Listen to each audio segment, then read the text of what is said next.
así en imaginación. Lo que activa mecanismos fisiológicos destinados a recuperar su continuidad y por ende su función. La curación de herida, reparación de la solución de continuidad y pérdida de sustancias o en el foco traumático. Todo procedimiento quirúrgico incluye heridas superficiales o profundas. Incluso la patología necesitamos hacer una incisión también en la piel. Que tiene que atravesar, entrar en la vía aguda. Entonces aquí tenemos la clasificación de la herida, el agente causante, su forma y su gravedad. Y esto es lo que uno debería definir cuando ustedes ven un perro que lo mordió otro, ¿no es cierto? Y le produjo varias heridas. Deberían entonces decir que es una herida por mordedura, ¿no es cierto? Partir por el agente causante. Después su forma tiene un desgarro, falciforme, etcétera, etcétera.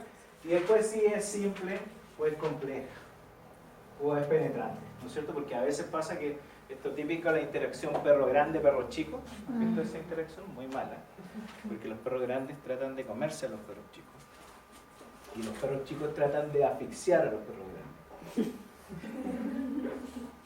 Entonces los muerden, los aprietan y a veces los sueltan.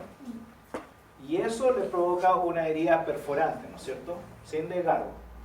Y ahí podemos tener neumotórax, hemoabdomen, etc. Ya, pero veamos aquí dice incisa, ¿no es cierto? Lineales, simples, no se afectan tendones, vasos musculares. Esto lo dijimos. En el caso contrario, que hay tensión. Después tenemos que pueden ser incisas, contusas, punzantes, por desgarro, aplastamiento, mordeduras, por arma blanca, por arma de fuego. ¿Cierto? Un hachazo, por ejemplo, produce un tipo característico de lesión. ¿O no? Sí. Entonces aquí le podríamos poner aquí por arma blanca. Un hachazo. ¿No es cierto? ¿Y qué es lo que va a producir eso? Como una lineal, ¿no es cierto? Una lineal o estrellada. En cambio, por ejemplo, es el colgajo típico del animal que va corriendo, se agarra con la cerca, ¿no es cierto? Con la alambre púa y se desprende así y queda con el colgajo ahí colgado. ¿Ya? Entonces, ya sabemos agente causante, la forma y la gravedad. Entonces, la clasificación de la herida quirúrgica, aquí estamos clasificando la herida, ¿no es cierto? La herida que puede ser por cualquier causa. Y después tenemos la herida quirúrgica que tiene una clasificación diferente. Tenemos las limpias, que es la cirugía que no penetra el tracto digestivo, respiratorio o genitourinario y no son traumáticas y no presentan inflamación. ¿Sí? Esa es una herida limpia. O sea, las cirugías que hacemos nosotros, la mayoría son limpias, ¿no es cierto? Porque el útero no está inflamado, no tiene... A menos que esté con piometra, porque ahí ya deja de ser limpia, ¿cierto? Después tenemos las limpias contaminadas, que es cirugía que penetra el tracto digestivo, respiratorio o también el genitourinario, ¿no es cierto? Sin contaminación importante y sin infección. O sea, esa sería limpia contaminada, si es que no hay contaminación. Y después tenemos las contaminadas, que son contaminación franca proveniente del tracto respiratorio o gastrointestinal, heridas traumáticas, cirugía de tracto genitourinario o vía biliar en presencia de orina o bilis infectada, cirugía a través de tejidos limpios para llegar a un absceso. También esa es una cirugía contaminada. ¿Sí? Si hay derrame, también es contaminado. Y sucia, heridas traumáticas con severa contaminación, cirugía en tejidos con contaminación evidente. Por ejemplo, si tiene una peritonitis, va a ser una cirugía sucia, ¿no es cierto?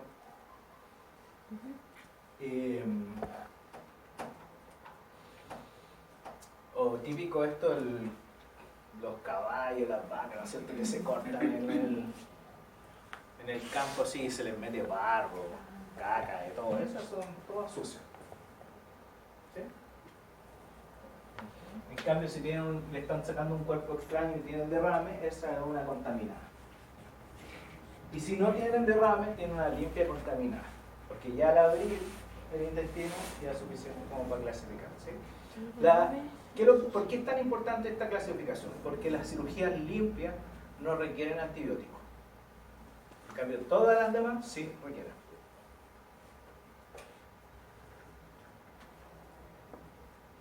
Esta es una cicatriz por primera intención. ¿Y qué son las cicatrices quirúrgicas? En realidad estas son bien raras porque uno en general no hace cicatrices por primera intención. A menos que se haga un corte, ¿no es cierto? Y se pegue ahí con estas banditas que hay ahora, tendrías o tienes que suturar. ¿Sí?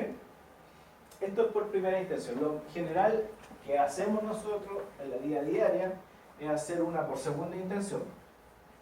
Justo no aparece el mono. Ya, pero yo se lo voy a explicar. Es que tenemos una herida así. ¿Sí? Una pérdida de la continuidad. ¿Sí? Y esto se empieza a rellenar, ¿no es cierto? Hasta que se aplana.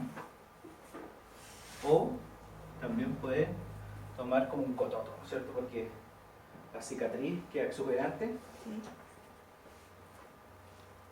Generalmente es un fracaso a la hora de la reparación.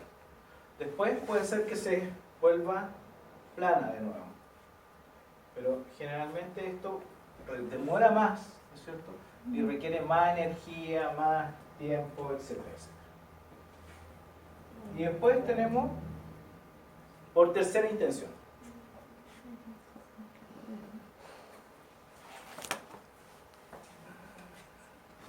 Cuando es por tercera intención, ocurre cuando se cierra una herida después de un periodo de cicatrización por segunda intención. O sea, son esas heridas grandotas, ¿han visto esas heridas así gigantes? De repente tú no las podés cerrar al principio. Primero porque están contaminadas, están sucias, ¿cierto? Entonces hay que lavarlas, hay que ponerles vendaje, hay que preocuparse de ellas por unas 2 semanas y una vez que empieza a aparecer el tejido de granulación, ¿conocen el tejido de granulación o no? Sí. ¿Cómo lo podrían describir? Es como blanquito que empieza de las bordes hacia el centro a... Es un blanco, un rosado más que blanco. Claro, pero es como Es un clarito. rosado pálido. Sí. ¿Sí? ¿Y cuál es la característica que lo define? Es que si tú lo tocas, le haces con el, por ejemplo, con el borde del bisturí, no con el borde filoso, sino con el porta Se bisturí, le haces así y aparece un puntillado sanguinolento. Sí, fue el puntito. Es muy hemorrágico.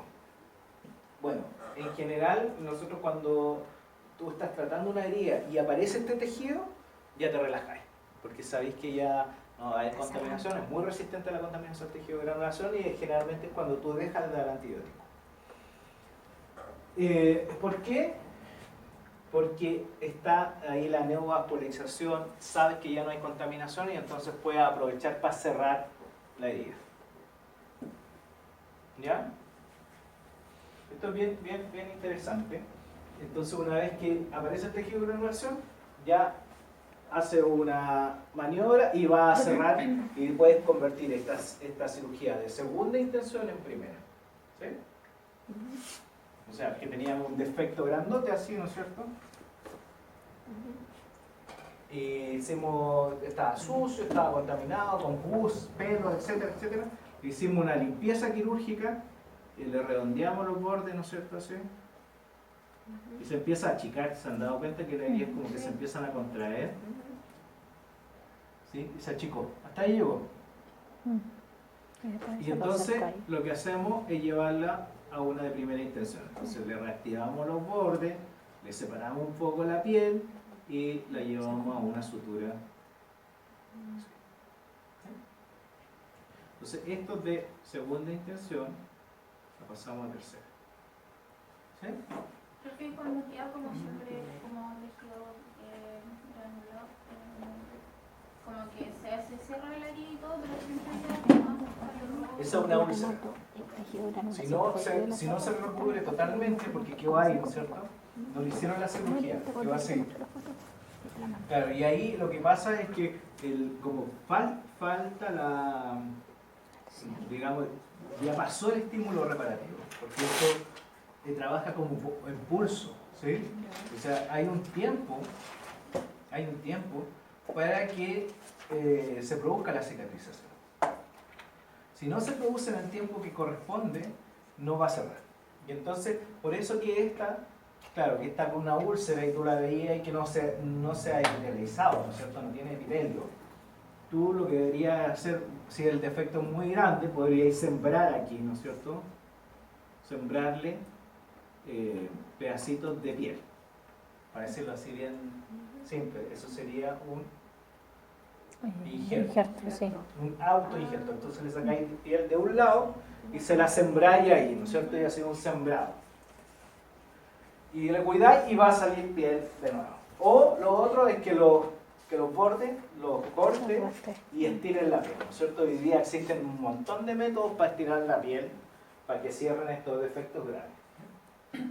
Vamos a hablar de todo eso hoy día. Entonces, primero, hay por primera intención, segunda y tercera intención. La cicatrización. Las principales responsables son las células sanguíneas, los mediadores solubles como la citosina, la matriz extracelular y las células parenquimatosas. A ver, ¿quién me puede así contar el cuento? Oye, hay una herida, después de la herida pasa esto. ¿Quién me puede contar cuáles son los sucesos que se producen hasta que hay regeneración?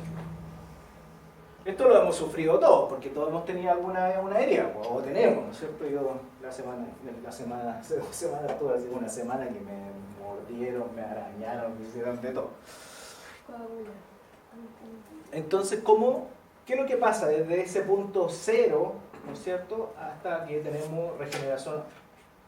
Y haciendo una diferenciación entre lo que es regeneración y lo que es reparación, ¿cierto?, o cicatrización. En realidad las dos son reparación. Y que puede ser cicatriz o puede ser regeneración, ¿cierto? ¿Cuál es la diferencia ahí? Estamos definiendo eso. ¿Cuál es la diferencia entre la regeneración y la cicatrización? Que la cicatriz no tiene función. Claro, aquí hay menos células estructurales, iguales a las anteriores, ¿no es cierto? Porque igual hay tejido conectivo, o sea, hay más tejido conectivo que células funcionales. En cambio acá, ha habido un cambio 1 a 1, o sea, había una cantidad de células y después del trauma sigue habiendo el mismo, con la misma cantidad de tejido conectivo. ¿Sí? ¿Pero las dos afectan a la ventana basal? Es que es independiente. Ah, ya. Es independiente. Lo que pasa es que aquí, si lo dibujáramos, ¿no es cierto? Vamos a tener una célula aquí, otra célula ahí, y lo otro va a ser puro tejido conectivo.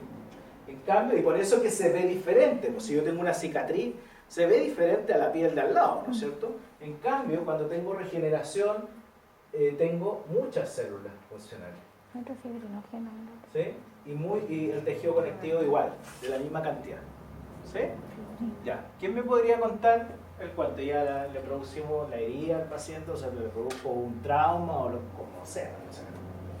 Que se activan los mediadores de la inflamación, en donde empieza a generarse el tampón plaquetario. Pero antes de eso. El estímulo. Ya, pues tenemos el estímulo número 1. Le cayó un rayo.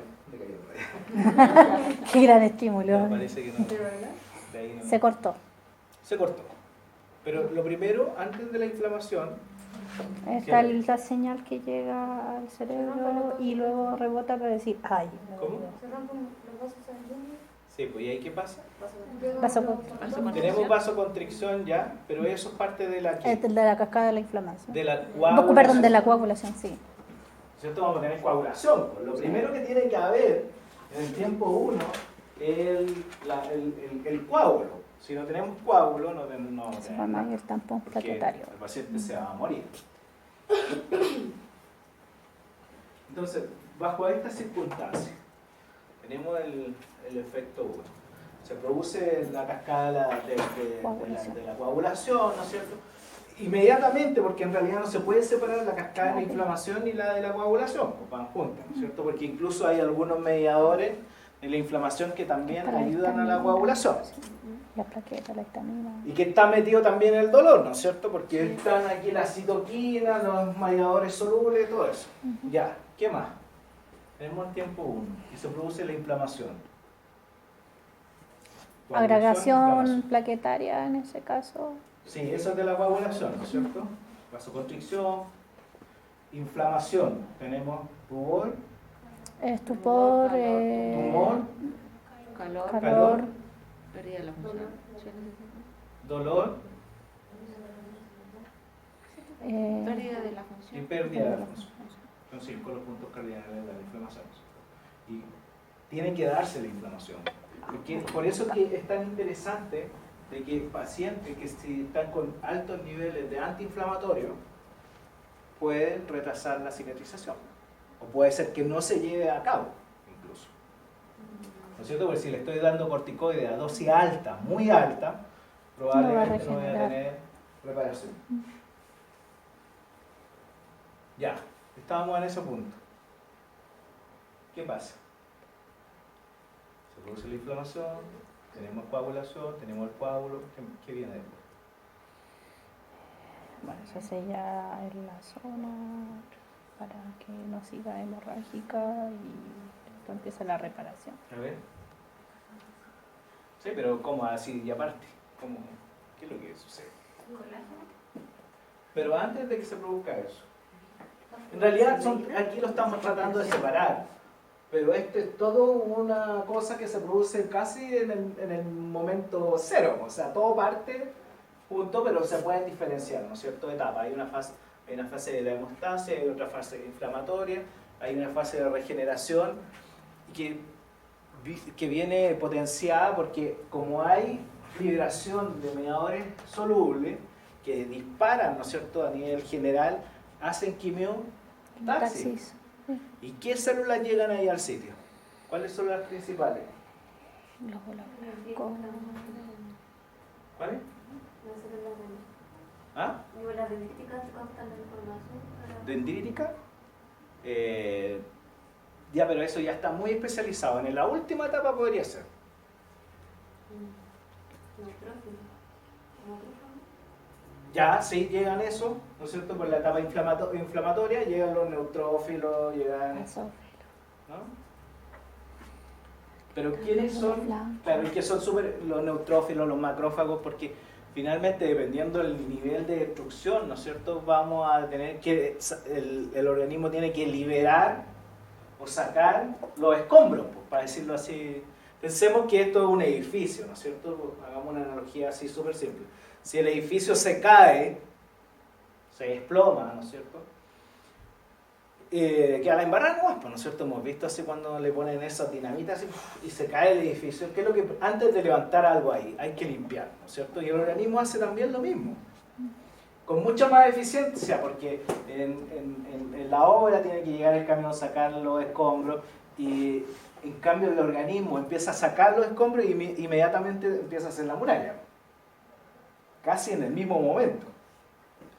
Lo cual es súper sofisticado porque nosotros no tenemos esa capacidad, ¿no es cierto? No somos tan eficientes. El organismo hace todo al mismo tiempo. Entonces llegan los macrófagos y se llega. Por eso que cuando hay una infección, por ejemplo, le diría, ¿se retarda la cicatrización o no? Sí. Sí, porque el organismo, ¿qué es lo que tiene que hacer ahí? Tiene que Sacar la pelear, infección. Eliminar la infección. eliminar los microorganismos, ¿no es cierto? Sacarlo y después concentrarse en fabricar nuevamente una estructura, ¿cierto? ¿Y quiénes son esos los encargados de eso? ¿Quiénes hacen la matriz extracelular? ¿Qué célula?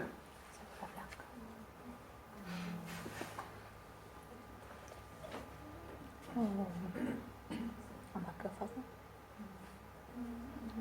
¿Cuáles hacen el hueso? Osteoblastos. Los osteoblastos. Osteoblastos. ¿Y los osteoblastos de dónde vienen? De la matriz. Las células hoy día están más famosas que nunca. Ah, de las células madres. Células madre, bueno, la gente nosotros le llamamos células mesenquimatosas, ¿no es cierto? Células madre ya para el público. Para nosotros son células mesenquimatosas. ¿Por qué? Porque esto es súper interesante y al final cuando uno lo entiende, empieza a entender el proceso reparativo. Ustedes esto se los tienen que haber pasado en fisiología, le estoy haciendo un recuerdo, pero los mediadores, ¿no es cierto?, hacen esta quimiotaxis que se llama, y las células mesenquimatosas, las células madres, van a llegar al sitio, igual que los macrófagos, igual que los neutrófilos, igual que una pila de otras células. Y esas células se van a transformar de célula mesenquimatosa a fibroblasto. Y el fibroblasto lo que va a hacer es producir colágeno tipo 1, tipo 2, y eso es lo que va a producir la matriz extracelular, ¿no es cierto? Sí, ahora me acuerdo. Y las mismas células mesenquimatosas también van a transformarse en células estructurales. O sea, si se necesitan células de piel, son como el señor Smith, ¿ah?, de la Matrix. ¿Se acuerdan de la Matrix, no? Sí. Que llega ahí a un sitio, va a uno que no tiene nada que ver y se transforma en el señor Smith. ¿Ah? Aquí pasa lo mismo. Viene la célula mesenquimatosa y por estímulos ambientales se transforma. Se transforma en fibroblasto, si estamos hablando de tejido blando, ¿no es cierto? O una célula de la piel. Pero si es tejido óseo, se va a transformar en osteoblasto.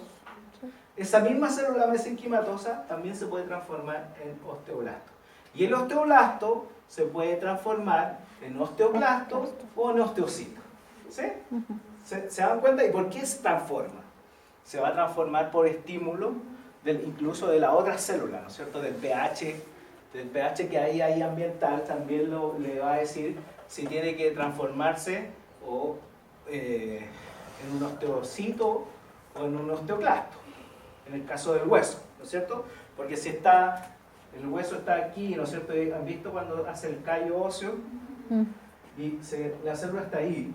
Lo más probable es que por el ambiente y la carga, esto es una cuestión de la conducta eléctrica del hueso, se transforma en osteoclasto. Y empieza el proceso de remodelación y después el hueso queda igual como antes. ¿Sí? En el caso del tejido blando, porque después hay una agregación, aquí hay dos diferencias. Uno, el tipo de célula, y otro porque el callo después se va a agregar con minerales, ¿no es cierto? Por eso se pone duro. En cambio, en el tejido blando, y este van a ser colágeno 2 y 3. En cambio, en el tejido blando van a ser 1 y 2. También cambia el tipo de colágeno. Si hay alguna falla, porque esto ocurre, que hay falla y el fibroblasto se escapa por del canon y empieza a hacer más colágeno tipo 3, ese tejido se va a mineralizar. O sea, ¿han visto tejidos que se mineralizan, que no son óseos? Pasa por esto, por el tipo de colágeno que le colocan. Y es una estrategia también, ¿no es cierto? Porque sabemos que el organismo, si no es capaz de liberarlo, de sacarlo, ¿no es cierto?, de expulsarlo, lo va a envolver. Lo va a envolver. Y se han visto que esas se calcifican, esas son calcificaciones, incluso hay algunos tumores que son calcificados. Por ejemplo, los carcinomas, los adenocarcinomas mixtos, ¿sí?, se calcifican. ¿Y eso por qué? Es porque el organismo busca una estrategia para aislar el tejido. Bueno, esto tiene muchas variantes. Entonces, tenemos estas células mesenquimatosas, los fibroblastos, que vienen de ahí mismo, ¿no es cierto? O células, y si hay fracaso, por ejemplo, porque no hay un ambiente que sea pro regeneración, ya sea porque hay un estímulo así, por ejemplo, que siga recibiendo traumatismo en el sitio, ¿qué es lo que va a tratar de hacer el organismo? Va a hacer una cicatriz. O si no hay el ambiente adecuado, o si las células madre o mesenquimatosas se agotaron. ¿Sí? ¿Se agotan las células mesenquimatosas o no? ¿Sí o no? Debería no. Yo creo que no. ¿No? Sí, se agotan, porque si no, no se moriría la gente. ¿Ah? Pues ya nos moríamos por la oxígeno. Los niños Lo de tienen la muchas células la madre. oxígeno. Los viejitos tienen poquitas células madre. Y por eso es que sus procesos reparativos son más lentos. En todo caso, pues si los órganos después no tienen la misma funcionalidad. Ahora, ¿se puede hacer algo con eso? Sí se puede. Pero ya vamos a hablar sobre eso. Entonces tenemos fase de la cicatrización, la fase de hemostasia, ¿no es cierto? Plaquetas, fibrina, coágulos sanguíneos que mantienen la hemostasia y la sirve de matriz extracelular. Eso creo que ya lo tienen súper archiconocido, ¿no es cierto? Entonces tenemos aquí la fase de coagulación, inmediatamente tenemos exudativo inflamatoria, después tenemos una fase de reparación, ¿no es cierto? Aparece una granulación. Luego de granulación y una fase de remodelación. ¿Qué pasa cuando pasaron 20 o 25 días y no se produjo la cicatrización? Entonces ya se pierde el impulso reparativo y es por eso que la herida no cura. Entonces, ¿qué es lo que hay que hacer? Reestimularla. ¿Cómo se hace eso? Le recortáis el borde. En el caso de la fractura, refracturáis y le traéis células de afuera y lo colocáis ahí, ¿no es cierto? Le hacéis un autoinjerto óseo. Entonces lo lleváis a tiempo cero y vuelve a darse el estímulo reparativo. Eso es por eso que uno no puede esperar mucho tiempo para hacer las reparaciones óseas, o no puede esperar mucho tiempo para hacer las reparaciones también de tejidos blandos, porque pasa el impulso reparativo y después puede ser que tenga fracaso en la reparación. La remodelación, ¿se acuerdan que osteoclasto se empieza a ver más o menos tejido colágeno, más o menos tejido extracelular, y entonces vamos a tener regeneración o cicatrización? Esto pasa en todos los órganos, ¿no es cierto? Y dependiendo del número de células madre, dependiendo si hay un buen ambiente, una buena nutrición, etcétera, etcétera, vamos a tener más cicatrización o más regeneración. La fase de remodelación puede pasar años. Por ejemplo, la fractura en animales jóvenes, la remodelación es rápida. Todo es rápido, ¿cierto? Pero en animales más viejos puede ser que nunca hagan una remodelación decente. Y le quede siempre, ustedes le toman la radiografía y van a ver que hay algo en el hueso. En cambio, en animales jóvenes, después de un tiempo, le toman una radiografía y parece que no hubiera tenido nunca nada. Entonces, la fase exudativa inflamatoria, plaquetas secretan importantes mediadores como el factor de crecimiento que atrae y activa macrófagos y fibroblastos, ¿no es cierto? Liberación de mediadores como la citoquina, histamina, cinina y prostaglandina. La vasodilatación, porque después de la vasoconstricción tiene que haber una vasodilatación, ¿no es cierto? Y que aumenta la permeabilidad capilar y irrigación celular. Neutrófilos y monocitos son reclutados por la quimiotaxis, estos se activan y liberan factores de crecimiento que favorecen el inicio de la formación del tejido de granulación. Ya, eso, bueno, para que ustedes se acuerden, me imagino que todos saben esta cosa, y aquí podemos ver cómo va cambiando, ¿no es cierto? Cómo se va transformando después del coágulo, llegan células y se empieza a producir esto. Y hay neoformación, ¿no es cierto? En esta fase, ya terminándola, ¿no es cierto? Vamos a tener neoformación. Entonces la reparación, ¿no es cierto? Tenemos nuevo tejido sustituido al defecto tejido de granulación, sucede entre hechos fundamentales: la petrinización, formación de matriz y la neoangiogénesis. Y junto con la neoangiogénesis está la producción de los nervios, ¿no es cierto? Ahí está la dendrita. Así que, y receptores de sensibilidad, etcétera, etcétera, así que corresponde, por ejemplo, en la piel. Pero si hay regeneración, si hay cicatrización, va a bajar la sensibilidad, ¿no es cierto? La cicatriz en realidad casi no tiene sensibilidad, tiene muy baja. ¿Por qué? Porque no tienen receptores. En cambio, cuando hay regeneración o reparación, sí lo hay. Y se transforma, ¿no es cierto?, en un tejido muy, muy parecido al original. Esto es interesante porque hay neovascularización, ¿no es cierto?, y los vasos sanguíneos se empiezan a juntar. Esto es bien bonito si uno lo empieza hoy día, hay una cantidad de material así para entender esto, que es cómo se juntan los vasos, así van, igual que los túneles, y se juntan, pero así en forma precisa. y que digamos que es como ya cuando está la culminación de la regeneración, ¿no es cierto? Vuelve a haber una vascularización muy parecida a la anterior y también sensibilidad. De hecho, esto está súper estudiado hoy día, uno de los, así como de los nichos en investigación médica, en la neovascularización, o la neoangiogénesis, porque las células tumorales, ¿qué es lo que hacen? Hacen esto, ¿no es cierto? El tumor crece, empieza a crecer y es capaz de producir, ¿no es cierto?, un aporte sanguíneo así importante, le llega mucha sangre, porque es capaz de producir neoangiogénesis. ¿Qué pasaría si podemos controlar, y de hecho ya se está haciendo, y tú puedes controlar la formación de vasos? Yo le podría poner una inyección, ¿no es cierto?, al tumor y evitar que produjese vasos sanguíneos y con eso lo matáis de hambre. Porque además las células tumorales tienen un metabolismo muy, muy alto. Entonces hoy día todas las respuestas terapéuticas para el cáncer están enfocadas en eso, en cómo poder controlar la neoangiogénesis para evitar el cáncer o para combatirlo. Así que aquí hay un montón de plata metida, porque todos piensan que por ahí va a estar la solución del cáncer, o una de las soluciones. Y la fase de remodelación, ¿no es cierto? Tenemos contracción de la herida, reorganización de la matriz extracelular. Entonces, esto debería ser como a los 21 días, y lo hemos visto porque nuestros pacientes que le hacemos las incisiones, ¿no es cierto?, después vienen a los 15 días a sacarse los puntos y ya están casi bien, y a la otra semana ya casi ni se les notan. Pueden usar bikini, no, sin problema. Se les nota muy, muy poco, ¿no es cierto?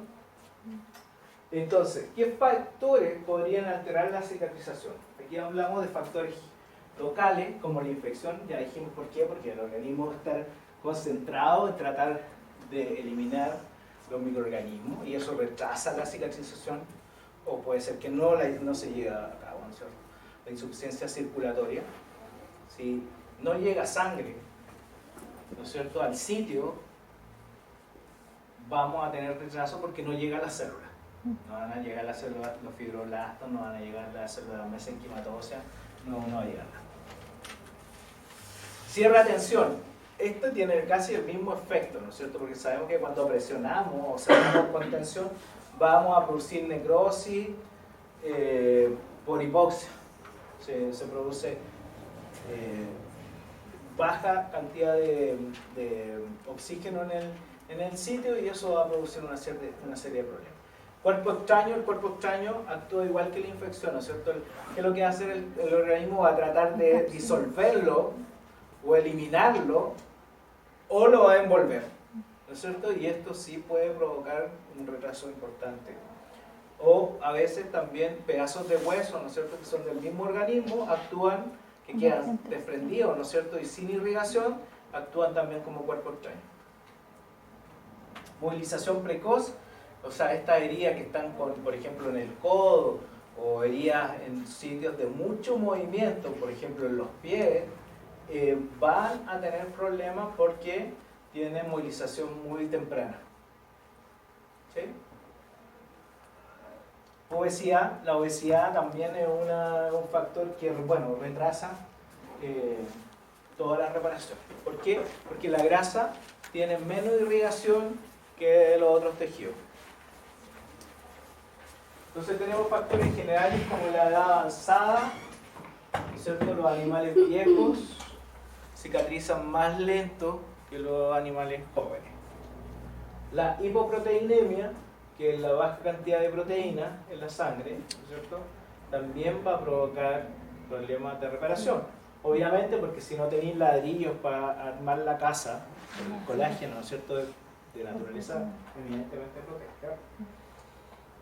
No va a haber materiales para hacer la reparación. Déficit de vitamina C y de zinc. Esto es bien raro en los animales, porque sabemos que el perro, por ejemplo, sintetiza vitamina C a nivel intestinal. Nosotros no hacemos eso, así que tenemos que tener. Y zinc, es bien poco frecuente en los perros la falta de zinc, pero hay algunas razas que sí lo tienen, que son características. A ver, ¿quién sabe?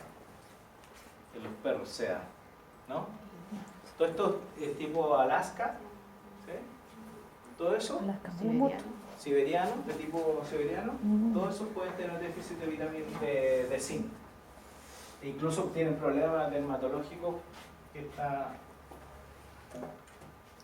asociado con eso.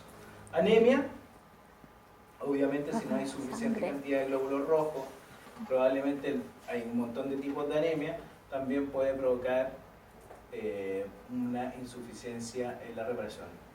Insuficiencia renal crónica, ¿por qué esto podría provocar retraso? Por acidosis. La eritropoyetina. Ya, también eso puede provocar anemia, ¿no es cierto? Y podría estar ligado con él. Pero además, ¿qué es lo que le pasa al...?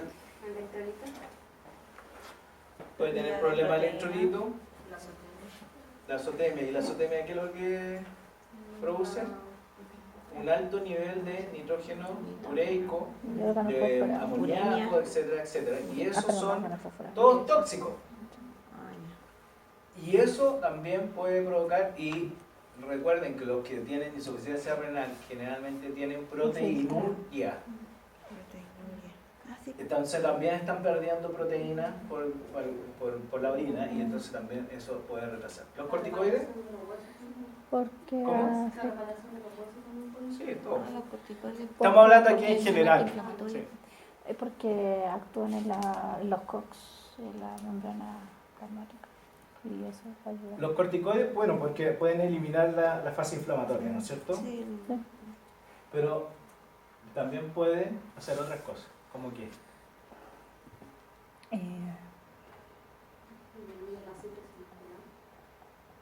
disminuyen la síntesis de proteína, ¿sí? ¿No es cierto? Porque produce un balance negativo nitrogenado. Y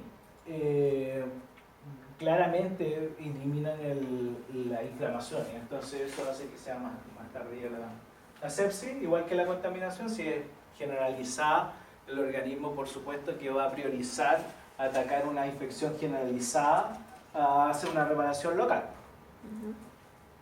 Neoplasia.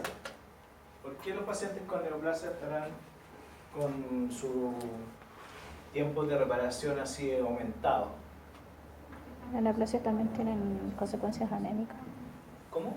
Que está concentrado en atacar el tumor, no. Ojalá, pues. Si eso sería muy fantástico. Pero en general no pasa así. O si no, nadie se moría de cáncer. Que genera mucha anemia también la neoplasia. ¿Pero por qué produce anemia? Porque ataca la... Se van muriendo los tumores. Hay varias causas. Uno, la neoplasia, los tumores, primero son considerados enfermedades sistémicas, aunque sea local. O sea, si a alguien le sale un tumor es porque algo no está funcionando bien. Segundo, los tumores son capaces de segregar sustancias al medio ambiente, o a su medio ambiente, a su entorno, ¿no es cierto? O sea, al organismo también le mandan señales. ¿Y cuáles serán esas señales? Bueno, son factores que hacen que disminuya la inmunidad. Son desgraciados. Ah, ¿verdad? Y ¿Cierto? cómo ataca. Y además, por tercera, las células neoplásicas, como dijimos, tenían una tasa metabólica así súper alta. Entonces se comen toda la glucosa. Es por eso que también los pacientes con cáncer empiezan a bajar de peso.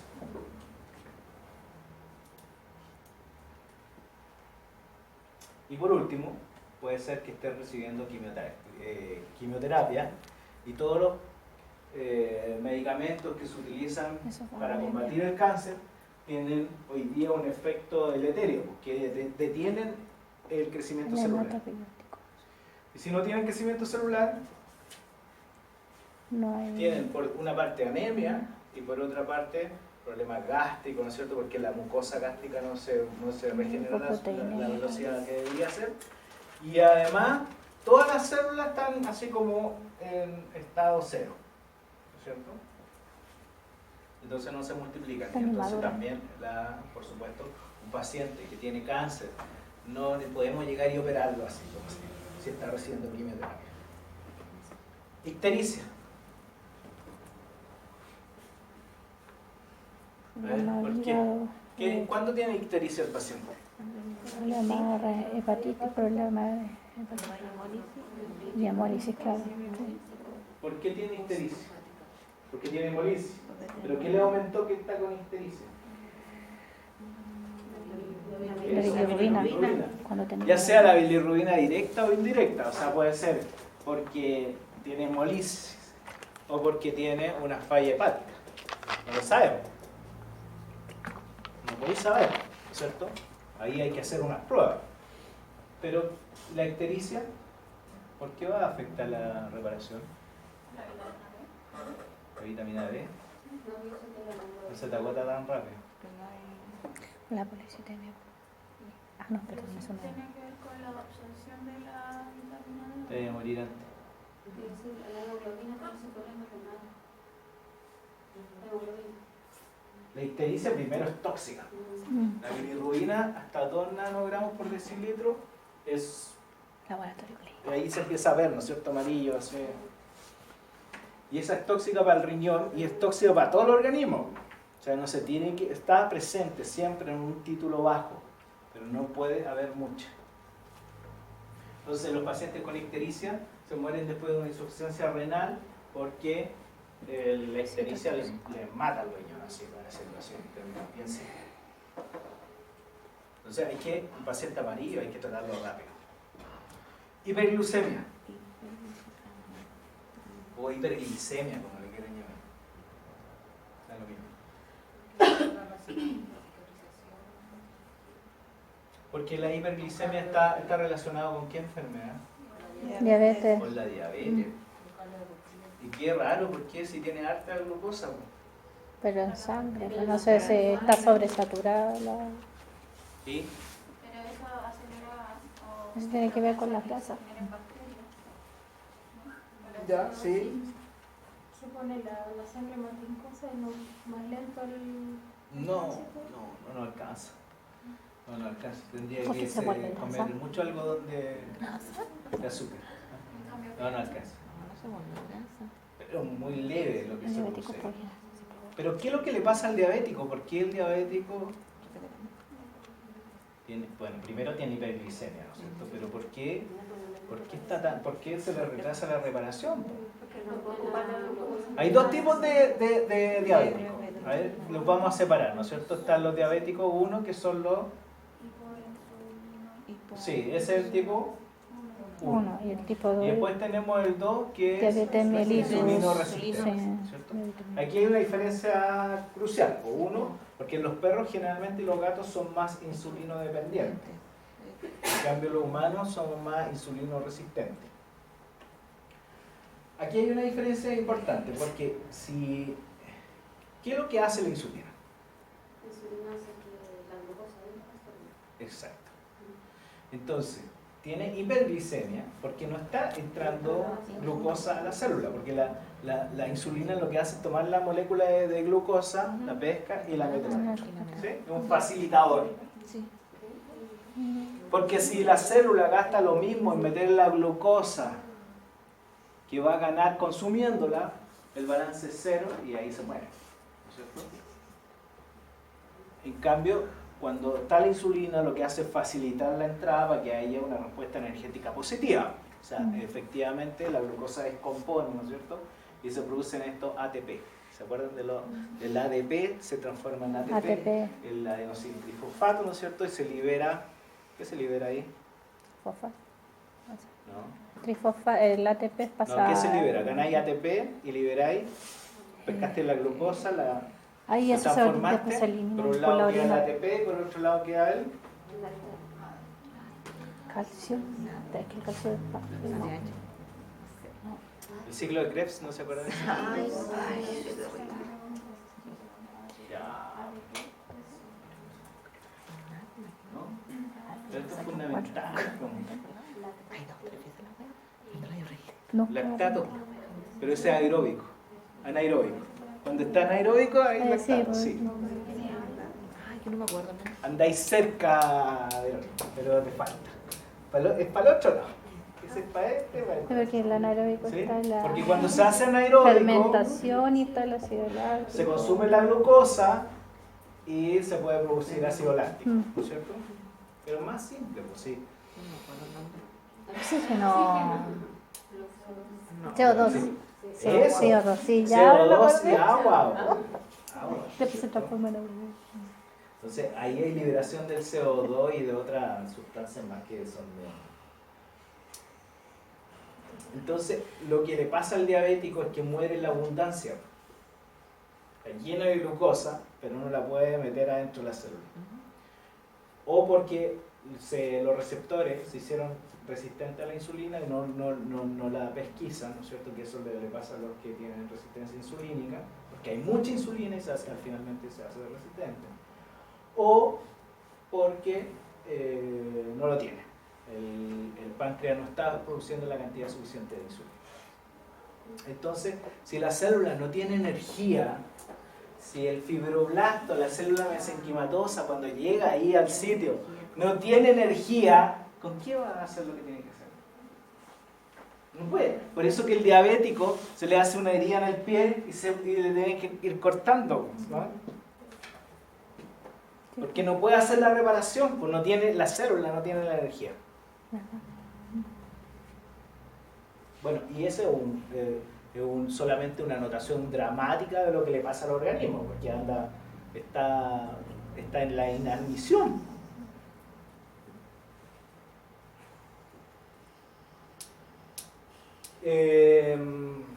Radiaciones. A ver, ¿por qué las radiaciones podrán alterar la reparación?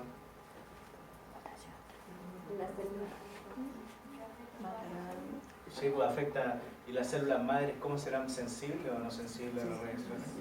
Bueno, todas las células son sensibles a las radiaciones, pero hay unas que son más sensibles y estas son bien sensibles. Entonces uno cuando va a tomar una radiografía tiene que ponerse un delantal plomado, ¿cierto? Porque las radiaciones no se ven. De hecho, la primera lesión, ¿no es cierto? Por radiaciones, la conocía, la tuvo creo que la esposa de Röntgen, que es el que inventó los rayos, porque él la acompañaba y le tomaba radiografía a la mano. Y le apareció como un problema dermatológico, ¿no es cierto? Producto de tanta exposición radiológica. Entonces, lo primero es no exponerse al rayo primario, ¿no es cierto? Que la luz, esto tiene un colimador, ¿no es cierto? Y ponerse de delante. En realidad nos exponemos bien poco a la radiación en los veterinarios, pero igual hay que cuidarse, porque los efectos son acumulativos. Ahora en la naturaleza también uno está recibiendo radiación en forma permanente. ¿Cómo? También. Sí, pero esos son otro tipo. Son de energía diferente. Pero en la naturaleza hay, ¿no es cierto? De hecho estamos bombardeados por rayos cósmicos y gamma. Bueno, la atmósfera nos protege parcialmente, pero además que son los que, se han escuchado hablar que producen mutaciones, porque ese le pega ahí al gen, ¿no es cierto? Y lo transforma. Pero hay otros que andan mirando así, revisando a cada rato que no se produzcan muchas mutaciones, porque si no tendríamos 3 ojos, un brazo por aquí, sería medio espeluznante. Ya, entonces, algunas complicaciones en la cicatrización, hay un montón, ya sabemos cuáles factores, porque ¿para qué nos sirve esto? La pregunta es súper simple. ¿Por qué tenemos que saber esto nosotros como médicos? Porque eso nos permite adelantarnos, ¿no es cierto?, cuando veamos al paciente que tiene una herida o que le vamos a provocar una herida, si vamos a tener posibles trastornos en el futuro.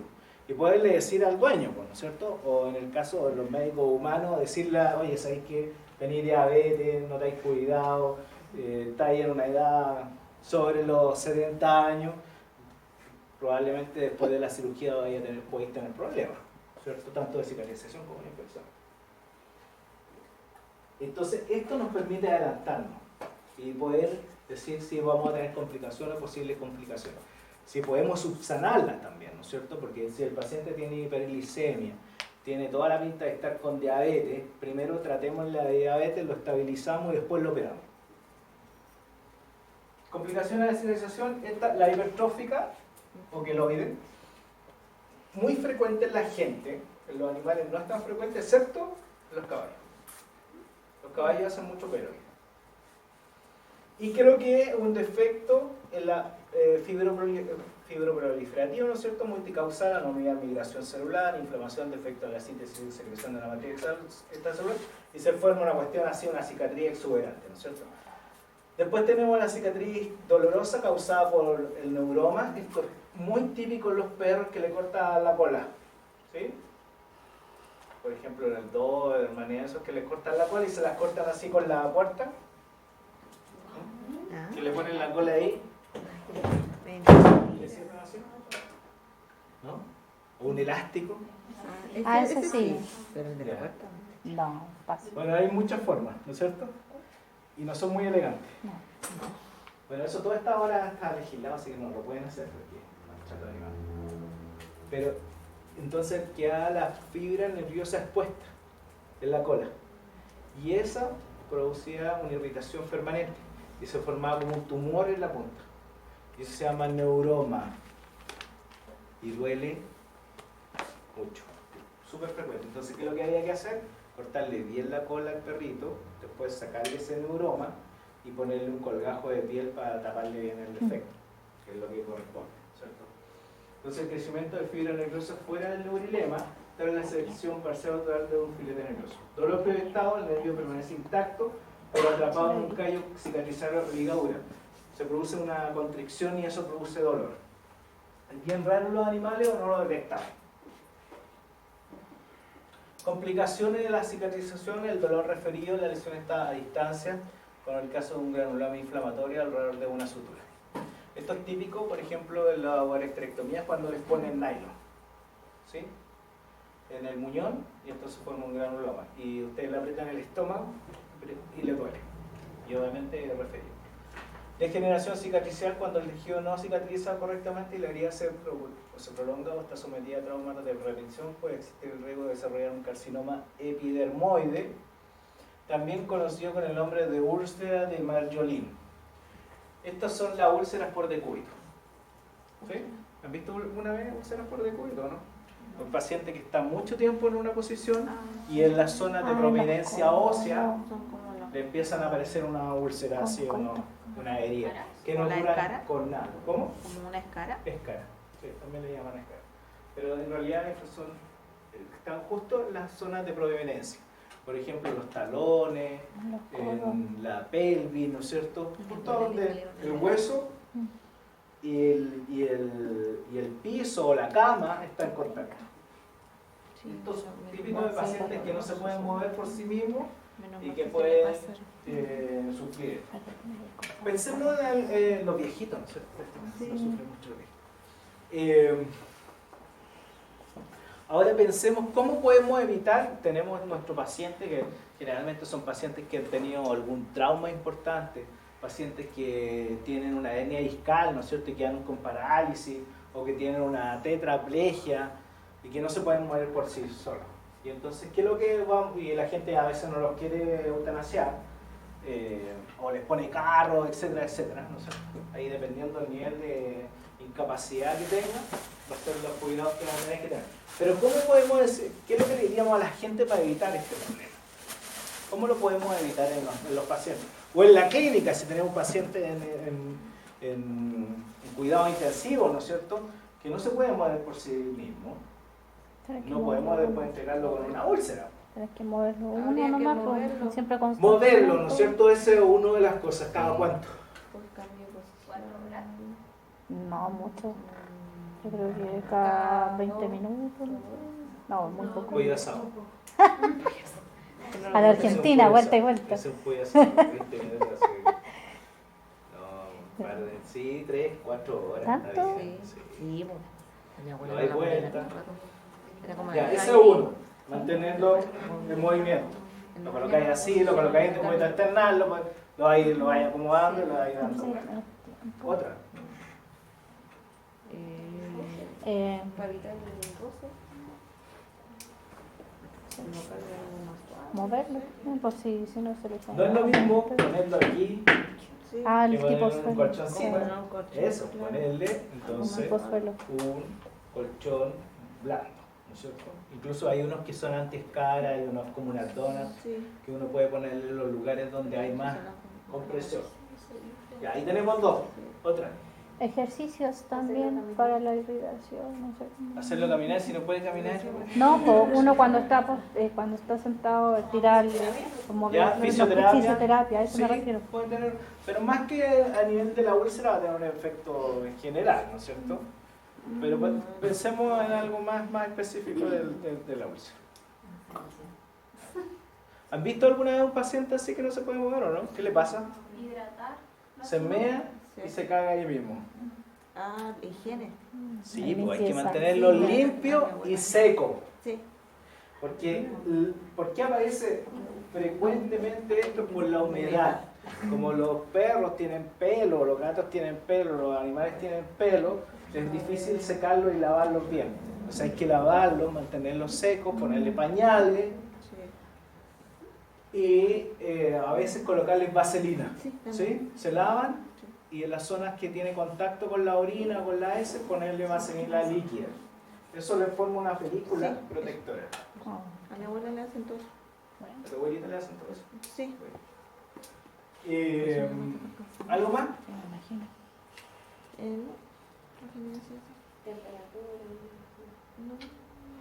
No le Hay pusieron que de esos mantenerlo colchones que bien, se van conectados para que forma confortable, para pero la agua. yo diría que esas son como las estrategias más Más importantes. por la coagulación, Sí, sí, también. pero no lo van a poner. Paciente, Ah, pero oye, creo que y sí. estas cuestiones, Es que te advierto, chiquitito. no las operen. Porque si el paciente no se pone de pie, o sea, no pasó por su etapa ya, si tratan de operarla, va a ser peor. Van a llegar al hueso así y mal. Porque van a empezar con una úlcera así y van a terminar con una así. ¿Sí? Entonces, generalmente, ¿por qué esto? Porque el paciente ha estado mal manejado. Entonces hay que empezar a manejarlo bien y eso debería ir achicándose, secando, y una vez que ya está seco y el paciente se puede incorporar, ahí se puede operar y cerrar. Si no, ni lo intente.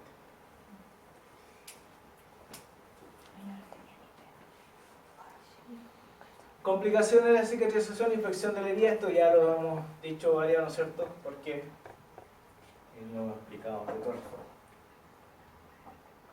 Evisceración y licencia de la herida, esto también lo dijimos, ¿no es cierto? Pero generalmente cuando la evisceración o la licencia de la sutura son mediatas, generalmente son problemas de técnica, o sea, porque hicieron mal el nudo, eligieron una mala técnica de sutura, porque eligieron una sutura de un calibre muy delgado o muy grueso también.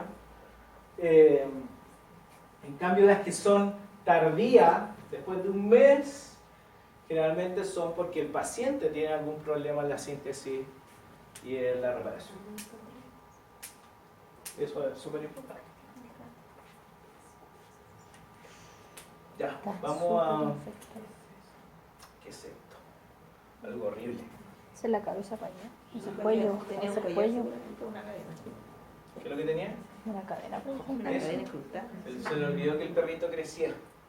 No te creo, en serio. Así es. Venía con la cadena así incrustada. Oh. Pero está Era lo de menos. Lo de... dueño del año. Ya. Hoy día sería mandarlo preso de este porque... Sí.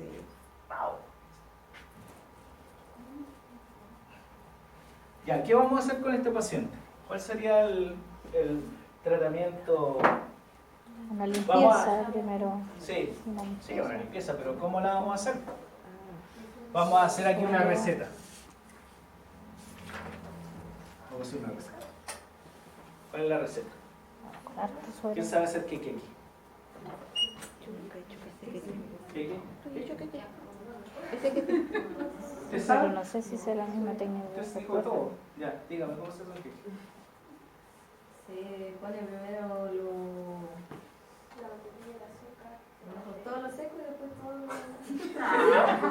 La harina, el huevo, la mantequilla, se mezcla la leche. Ya, pues no me dijo qué cosa iba a hacer un queque. Se va a hacer la mantequilla con la azúcar, después se echa los huevos. Ya, escuchemos el queque. ¿Cuál es tu nombre? Macarena. Ya, la receta Macarena.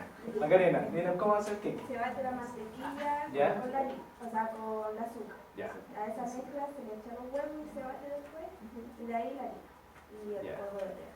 Ah, pero le falta la naranja o la esencia. Ya, pero si es el queque de ella. ¿Qué, pues. qué, qué, qué? Ahí le Ya. enseñaron a hacer. Ya, ahí. Y de ahí se bate, se mete al horno y se va a calentar. No me gusta el queque. ¿No le gusta? Un pay de limón.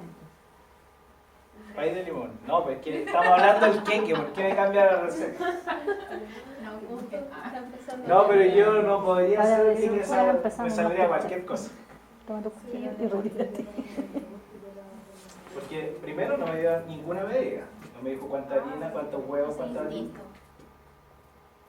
Después no me dijo qué temperatura tenía que meter el queque al horno. Y la mantequilla también tiene que estar a temperatura ambiente Así al ojo por ciento. Sí, así se cocina mejor.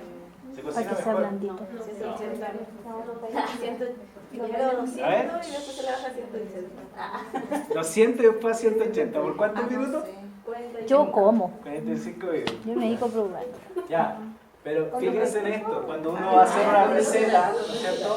Sobre todo si hacer un queque o una cosa así, tiene que ser así al gramo, pues y todo, ¿no es cierto? Y harina triple cero, ¿no es cierto? Le vamos a poner 4 huevos, le vamos a poner una taza de azúcar, una taza de leche, le vamos a poner 250 si te gusta así bien, 250 gramos de mantequilla si te gusta así bien, o la mitad si quieres hacerlo un poco light. ¿No es cierto? Y lo va a poner a 250 grados. Y después a 200, depende de 200. Lo tenéis que ir mirando. Ahora hay unos termómetros listos que te avisan cuando llega la temperatura central. Así, te Ahí yo meto un palito de te fósforo manda para un saber si mensaje al sale celular. todo. Está cocido. Soy muy Artesanal. O sea, hay una fórmula. Y entonces cuando uno hace la receta tiene que ser así, para que te salga siempre el queque de la misma manera. Bueno, aquí vamos a hacer una receta de qué es lo que tenemos que hacer con este paciente. Entonces tenemos que ir al gramo, hagámoslo así, digamos, para que no fallemos, ¿cierto? Ya, este paciente, ¿qué es lo primero? Lo vamos a examinar, ¿no es cierto? ¿Cómo? Y vamos a anotar los ingredientes y todo. ¿Ya? ¿Qué es lo primero que vamos a hacer con este paciente?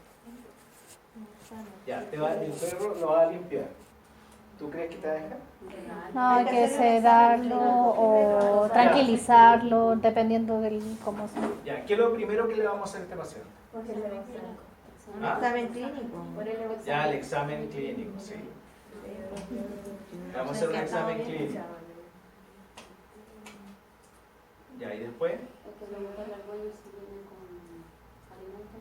si viene en ayuno o no, ¿cuándo fue la última vez que comió? Ya. Vamos a comer en la mañana hace más de 8 horas. Ya. Ok. Me echo ¿Qué más? el pelo.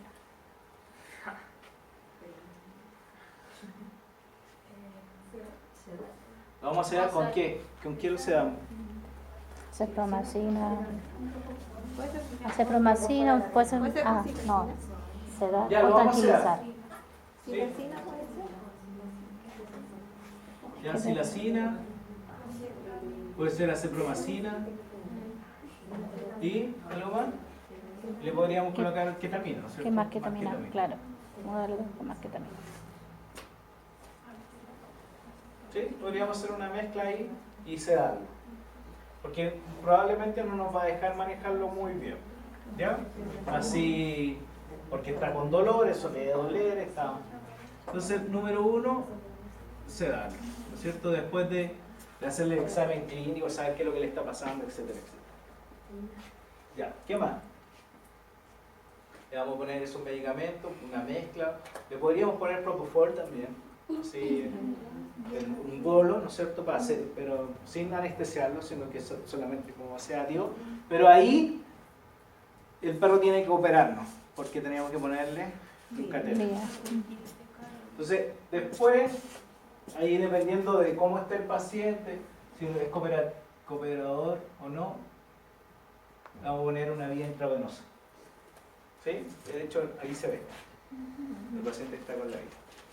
¿Por qué? Lo más probable es que tengamos que, más que sedarlo, anestesiarlo para sacarle el collar. ¿Cierto? Que a este lo cortamos así con un Napoleón, le cortamos y se lo despegamos así. Un analgésico. Darle analgésico, ¿no es cierto? Sí, pues antes de eso. Ya se los pueden poner por vía endovenosa aquí. Y ya le pusimos que esa silacina que tiene efecto analgésico, la ketamina también tiene efecto analgésico. O la acipromicina más ketamina. O el dex, ¿no es cierto? Más también ketamina que se puede mezclar. O propofol. También lo podrían poner propofol. Y tramador también lo podríamos colocar ahora, ¿cierto? Y tramador endovenoso. Prefiero lo que usa el otro profe TKL. Sí, pero ese es para más largo trecho. Ese generalmente se usa para dejarlo un par de horas con el... que es una mezcla, ¿no es cierto? Tramador, ketamina, lidocaína. Ya. 3. Depilarlo. Depilar. Lo vamos a inducir, ¿no es cierto? Inducción con propofol, así dosis lo suficiente como para poder sacarle el collar. Y luego Inyección, analgésico. ya lo tenemos sedado, semi-anestesiado, le quitamos el collar, que es lo que hacemos. Depilar la zona también. Depilar la zona, ¿ya? ¿Sí? O sea, le vamos a depilar por allá, le vamos a depilar por aquí, ¿no es cierto? Ujú. En general, Sobre hay todo que los bordes. ponerle un gel hidrosoluble. ¿Conocen los geles hidrosolubles? Hay uno que se llama KI, ¿sí? Que es una jalea, como una jalea. Y la gracia que tiene es que tú después la lavas con suero y se va. No es como la vaselina. Que se queda. Entonces ahí quedan pegados todos los pelos y es más fácil sacarlo. Si no encuentran, pueden usar algún también de estos geles hidrosolubles íntimos, de uso íntimo, ¿sí? Ujú. ¿Conocen? Ujú. Bien. Sin sabor. ¿Sí? Porque en realidad cuesta un poco conseguir el CAI a menos que tengan una farmacia, ¿sí? Pero estos otros los venden en todas partes. ¿Sí? Se llama gel íntimo y son todos hidrosolubles.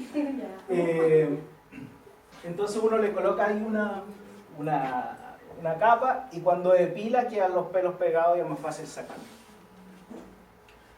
Probablemente en esta primera lavada lo podéis hacer con una manguera o con una ducha de teléfono, ¿no es cierto? Y ahí lo laváis y le sacáis todo lo macroscópico. Después que lo depilaste, ¿no es cierto? ¿Le vas a cerrar? No. No. ¿No? Se saca todo el tejido muerto posteriormente con una gasa y se raspa. Mira, afortunadamente este perro no tenía ningún daño, o sea, era una herida simple. Ah, No tenía ni daño vascular, ni el esófago, ni nada, estaba todo qué perfecto. loco. Se lo sacamos así y como que todo le habían hecho como liquita a la cabeza. Le reactivamos los bordes, lo lavamos muy bien, lo dejamos 24 horas con vendaje, con un vendaje húmedo, Ah, ya está. ¿sí? Para que no se pegara tanto, Ujú. pero que hiciera una derivación también. O sea, tú cuando sacas el vendaje, estáis sacando también células, estáis sacando de todo. Y Para luego le la pusimos puntos de polarización. aproximación. ¿Sí? Sin cerrar la herida. Doc, una consulta. Cuando hizo los puntos de acercamiento, hizo como el punto del extremo a extremo, ¿cierto? Para que quedara semiabierto, ¿o de dónde Claro, pone? por ejemplo, aquí le colocáis uno y ya lo achicas. Ah, ya, Ponemos ok. 2, 3, 4, siempre que quede un espacio. ya. ¿Sí? Como esta era una herida crónica, en realidad se reparó muy rápido porque además era un perro joven. ¿Ya?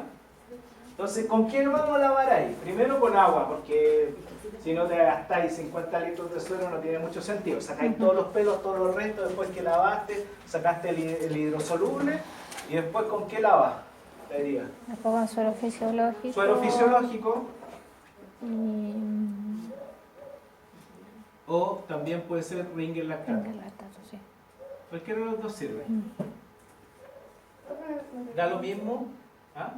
¿Cómo es la última parte? ¿Lava con suero fisiológico? Suero fisiológico o ringer lactato. Da lo mismo para el lavado cualquiera de los dos. Ahora, hay unos nuevos, sueros nuevos que son para irrigación y que traen algunos componentes que hacen que sea más eficiente el proceso de lavado. O sea, son más gentiles y producen como una capa que también ayuda a que no se contamine. Suelos para irrigación. Son un poco más caros, pero vale la pena usar. Ya, después le vamos a poner un vendaje, quinto, un vendaje húmedo, hasta saber que esto está ya con tejido de granulación. De hecho, yo lo veo y tiene tejido de granulación. O sea, aquí está haciendo todos los intentos por reparar. Lo que pasa es que está con mucho material externo, ¿cierto? Después, sexto punto de aproximación. ¿Sí? Con lo mismo, suero fisiológico. Si quieren hacer uno más gentil todavía, lo pueden hacer con vaselina. ¿Sí? Vaselina líquida. Y entonces ese tampoco se pega. En general, los vendajes, todos los vendajes producen trauma. Entonces hay que tratar de evitar que vendajes por periodos muy largos de tiempo. Entonces, la curación técnica favorece la formación de tejidos de cicatrización en cualquier tipo de herida hasta conseguir su remisión. La curación es una técnica séptica, por lo que se debe usar material estéril. Esto es interesante porque es lo que estamos usando hoy día para hacerle curación a nuestros pacientes. ¿Con qué los mandamos? Decimos, hágale curaciones 2 veces al día, ¿con qué? Con suero fisiológico. Antes usábamos, pudieron ayudar, agua oxigenada, alcohol. ¿Por qué ya no usamos eso? Porque retarda la cicatrización y porque también irritan. Retrasan la cicatrización, son muy irritantes, porque matan a las células mesenquimatosas. Entonces no lo utilizamos por eso. Antes pensábamos que le hacíamos un favor al paciente colocándole metapil. Ustedes ni conocen el metapil. Sí, Metapil, ¿sí? Ya ni aparece por ninguna parte. Esa cuestión te quemaba, así te la colocaban y te quemaba. Y pensábamos que lo hacíamos súper bien limpiando las heridas con agua oxigenada o con esas cosas. Y efectivamente estábamos haciéndole un flaco favor a nuestros pacientes. Estábamos retrasando la cicatrización. Incluso aunque esté diluido 50%. Aunque esté diluido, son demasiado cáusticos. Sí. De hecho, antes lo usamos para lavar los abscesos. Se drenaban los abscesos y tú le tirabas agua oxigenada con suero fisiológico. Y aparecía una espuma así, se producía calor. Sí. Bueno, eso primero duele mucho. Y lo otro es que pueden matar al paciente. Pasa. O sea, yo lo he visto. Entonces, hoy día solamente suero. Y tenemos alguna técnica como para que la cicatrización sea más rápida. ¿Alguien me puede dar algún ejemplo? ¿Cómo podríamos acelerar la cicatrización? Insisto que podría utilizarse quizá miel, porque ayuda a mantener igual la piel hidratada y que se mantenga la vascularización. ¿Hidratada? O sea, no hidratada al contrario, pero que, No, pues la que miel deshidrata. disminuye incluso la carga bacteriana también. Sí, pues porque ese es como ponerle azúcar. Claro. Azúcar o miel. La miel es que, claro, la miel, para que no el azúcar se sale muy fácil, por eso le ¿Pero colocamos para qué le miel. pones azúcar o miel? Porque además de disminuir la posible carga bacteriana si está expuesto o muy expuesto Sí, pero esa es una herida contaminada.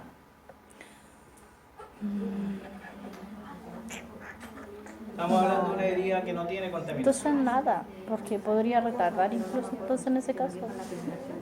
Nada, ¿Y si ponemos una crema cicatrizante? tampoco. Cicatricure. No, nada. La Cicatricure. De gallo. Después va a tener la media pata gallo. Entonces tenemos una herida, No, nada. tenemos una herida así como esa, que tiene una cosa así, y le colocamos ahí, ¿qué le pueden poner? Una Nada. crema, un No, polvo nada. cicatrizante. Nada, Ah. nada. Tú todo lo que le pongas antes de los 10 días, incluso de las 2 semanas, lo único que va a hacer es interferir el proceso recuperativo. Sí podríamos hacer algo, que hoy día se hace, ponerle células madre. De hecho, hay unos experimentos súper interesantes en gente quemada, que le hacen una suspensión coloidal de células madre y se la tiran así en spray. Y se la tiran encima y entonces eso hace que se produzca la reparación más rápido. Pero estamos hablando que son las mismas células que tiene la persona o otras que recolectan de otro lugar, ¿no es cierto? Porque las células madre le sirven a todo el mundo. No tienen factor 1 de histocompatibilidad. Entonces yo les podría regalar células madre a cualquiera. Y cualquiera me podría regalar células madre. ¿Y por qué entonces a la gente le hacen que guarde el cordón umbilical de los cabros chicos? Porque tienen células madre. Y les cobran caro por eso. ¿Y si todos tenemos células madre? De hecho yo me puedo poner inyecciones así repetidas. Hay unos kits que hacen que me lo inyecto y al cabo de 3-4 semanas me hace una recogida de células y tengo así todas las células madres potenciadas para hacerme un cultivo y reproducirme también las células madres. También las puedo hacer, reproducirlas en el laboratorio. ¿Qué diferencia hay entre esas células y las que me van a sacar a mí? Porque la otra es como más Está nuevita. Está como diseñada para que no se deteriore. Y la No. otra Están congeladas. Quizás la cantidad. Sí, el cordón tiene muchas células madre. Pero a mí me van a estimular el crecimiento. O porque son más jóvenes, no sé. Son más new. Son más new. Eso, porque las células madre mías tienen la misma edad. Mm. En cambio las del cordón tienen Más tiempo new. cero, están juveniles. Y entonces para lo que se puede utilizar también hay una diferencia. Aunque yo creo que eso va a ser salvado rápidamente. Falta un par de tecnologías ahí por medio que... ¿Por qué? Porque hoy día ustedes saben que... ¿Qué es lo que es el envejecimiento en términos celulares? ¿Qué es lo que le pasa a la célula porque se envejece? Se oxida. Se genera oxida, una ya sí oxidación. tiene una oxidación. Pero si se oxida mucho se va a morir, no se va a Los envejecer. radicales libres. Pero ¿qué es lo que le pasa a la célula? ¿Por qué yo puedo diferenciar, ¿no es cierto?, una célula nueva de una vieja? Y puedo decir, ah, no, esta tiene 10 ¿Tamaño? años, esta tiene 'Tamaño 30 puede años, ser? esta tiene ¿El tamaño? 50 años. ¿Cuál? ¿El tamaño puede? El tamaño de los cromosomas, ¿no es cierto? Porque hay una cosa que se llama telómero, ¿sí? ¿Se acuerdan de eso? O sea, no tienen que haber pasado. Y los telómeros Muchos son años. como unos, bueno, son las puntas de los cromosomas, ¿no es cierto? Que se van acortando. Cada vez que la célula se reproduce, se acorta. Y por eso que la hija de la Dolly, que la oveja Dolly, ¿se acuerdan? Se Ajá. murió tan temprano, porque tenía la misma edad que la Dolly. Y ese es el problema en la clonación de mamíferos, porque las células siguen teniendo la misma edad. Entonces hoy día hay una mujer que se puso, que es la primera ser humano que se hizo terapia génica, que es una, creo que inglesa, que vivía en Estados Unidos y que se fue a Colombia a hacer la terapia génica. Y se inyectó unos virus, para que le reintrodujeran unos genes para que sintetizan los telómeros. Entonces no se acortan, sino que se alargan.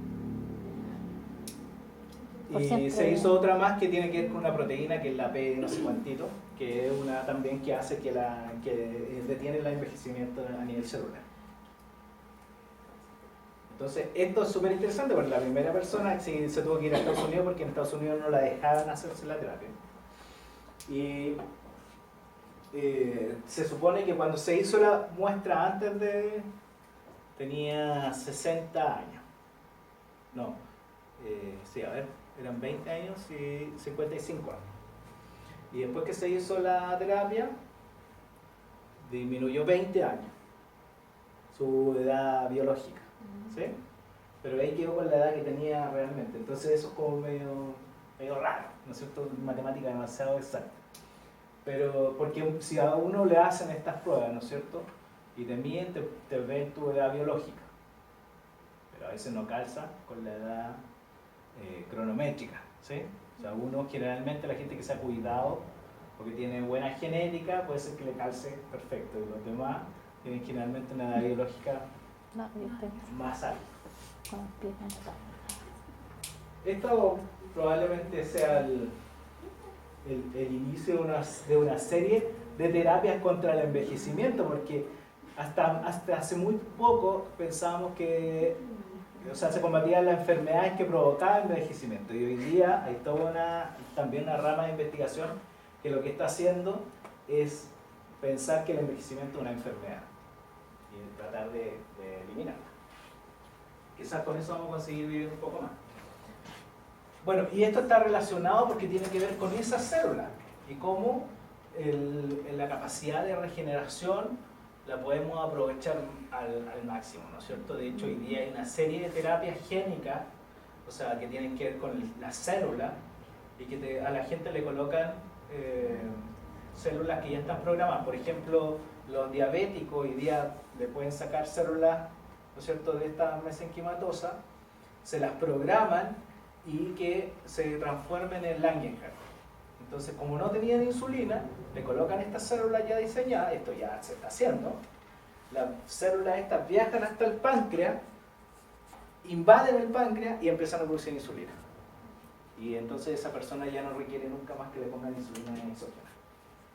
O sea, eso se está haciendo ahora. Y esto en 10 años más, ustedes ni se pueden imaginar la cantidad de terapias celulares que van a haber. O sea, desde la gente que tiene artritis, reumatoide, todo ese tipo de patologías probablemente van a ser va a ser caro, sí, como todas las tecnologías nuevas, pero la gente se va a poder mejorar de eso. Así, a diseño. El método de arrastre mecánico. Yo voy a nombrar aquí una serie de tipos. En realidad esto es también como una receta. Y les voy a decir cuáles son las que me gustan a mí. Y ustedes, bueno, elegirán cuál les gusta a ustedes. Es el lavado o irrigación de la herida para eliminar los agentes contaminantes que puedan actuar como fuente de infección. Este procedimiento es ideal para heridas infectadas en zonas de difícil acceso. Entonces se recomiendan dos elementos, que es el cloruro de sodio al 9% fisiológico y el regular. Tenemos la duchoterapia, el lavado con matraz, el lavado con jeringa y aguja y la hidroterapia. La duchoterapia es la técnica de elección frente a quemaduras extensas y heridas traumáticas. Permite lavar la herida a una presión adecuada de 3 kilos por centímetro cuadrado para luego extraer las células en reproducción. O sea, si tú le tiras ahí el chorro de agua, obviamente se van a morir las células, las vayas a sacar volando. Eso no lo quieres hacer. Eso tienes que ser gentil. Pero si tienes suciedad macroscópica, tienes que eliminarla. ¿Sí? ¿Se entiende? Ya, es un portazuero, se instala una matraz con algunos de los elementos recomendados conectados a una bajada de suero, una jeringa unida, una ducha, que en caída libre a 15 centímetros sobre relaciones. Es recomendable el uso de la bajada de suero, ya que su bellada de base permite regular la velocidad de caída, cantidad de suero. O sea, pescáis el suero con la bajada y se la colocáis a 15 centímetros y empecé. Eso se llama ducha. Fácil. Fácil y bonito. No necesita nada. La presión de lavado efectiva y segura de la herida oscila entre 1 a 3 kilos por centímetro. Y la ¿sí?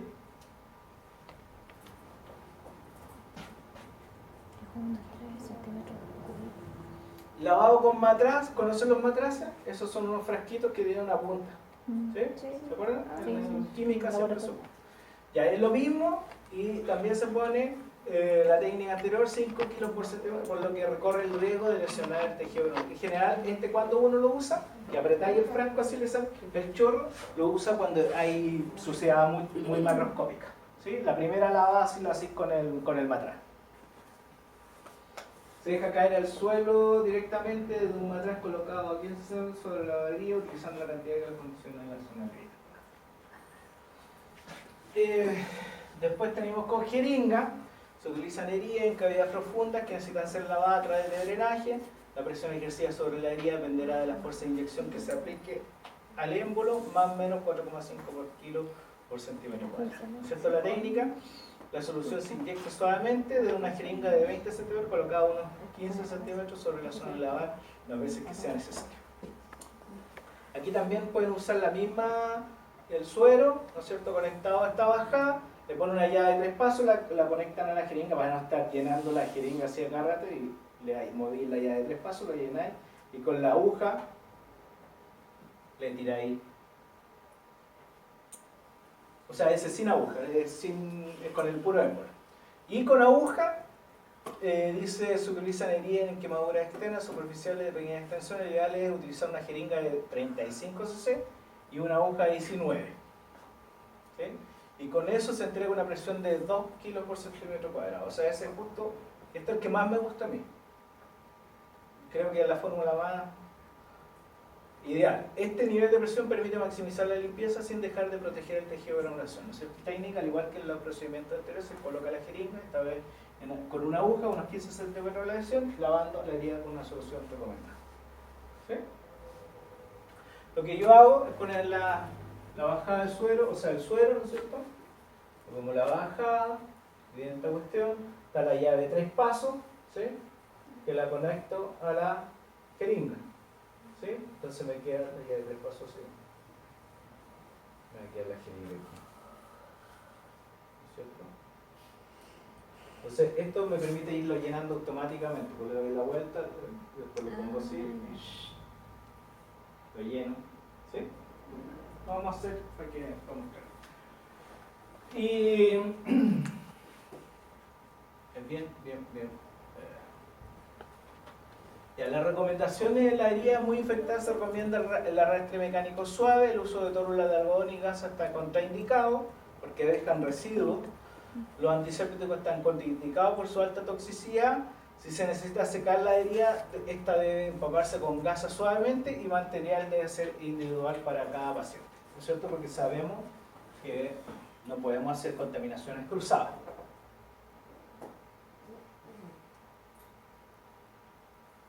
Ahora alguien me decía, pero si está muy sucio, ¿puedo usar clorexidina? ¿Diluida? ¿Sí? Yo creo que una sola vez al principio sería... Al principio podríamos usarlo una vez, ¿no es cierto?, para sacar el material grosero. Después no, porque la clorexidina es de uso externo, igual que todos los otros antisépticos. Pero a veces cuando hay mucho material así grosero, se puede utilizar. Entonces la limpieza de la herida quirúrgica y drenaje se debe efectuar desde lo más limpio a lo más contaminado, es decir, desde la incisión quirúrgica y o drenaje hacia la piel que rodea.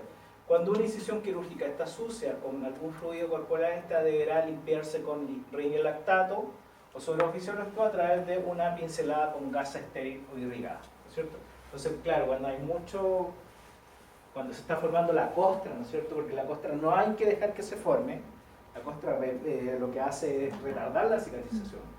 Entonces ustedes tienen que darle una pincelada, ¿no es cierto? Entonces se monta una gasa, se moja y se saca ese, digamos que, ese material macroscópico. ¿Sí? Hay que eliminarlo. Porque la herida debería estar limpia y seca. ¿Sí? No deberían haber fluidos. En general, uno tiene que tratar de que la herida esté seca. Lo que hace la miel y el azúcar, que muchos la usan muy bien, pero otros la usan indiscriminadamente, o sea, le ponen a cualquier cosa.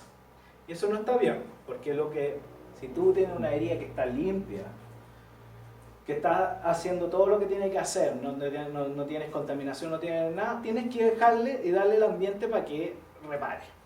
Si tienes contaminación, ¿no es cierto?, bacteriana,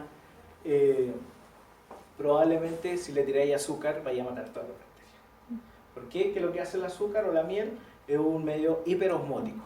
Lo deshidrata. Y entonces se deshidrata, ¿cierto? Y además lo que hace en tejidos que están así como medio, así que les falta drenaje linfático o que tienen una pobre irrigación, va a estimular la neovascularización y también el drenaje linfático. Y eso es súper interesante porque en vez de... Porque ¿qué es lo que hace la linfa? Que siempre se nos olvida a los veterinarios que hay linfa, pues es un sistema, ¿no es cierto?, linfático.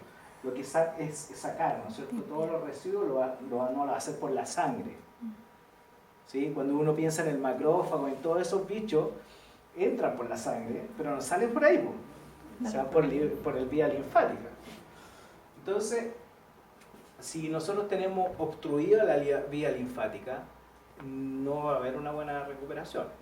Entonces necesitamos, sobre todo si hay edema, ¿no es cierto?, visto esa herida muy edematosa, entonces ahí pues ya ha pasado 15, 20, 25 días y no vemos una recuperación, podemos usar azúcar O miel. azuquita, ¿sí?, o miel, ¿sí?, te podéis colocar. Yo en realidad no lo uso mucho. Con estos sistemas cada vez, antes en algún tiempo sí lo ocupé bastante, pero hoy día cada vez no. Lo que pasa es que yo solamente una vez lo ocupé, y fue porque cuando trabajé en el Cerro San Cristóbal, 5 perros atacaron a una perra, se llama Dulce, y la descueraron. Dulce. Sí, se llama Dulce, literal. Dulce, más. Sí, así que funcionó como súper bien dentro de un periodo y ayudó bastante. Sí. Porque Sí, se infectaba muy rápido, porque era así una herida. Todo el lateral. Sí, se contamina. Ya.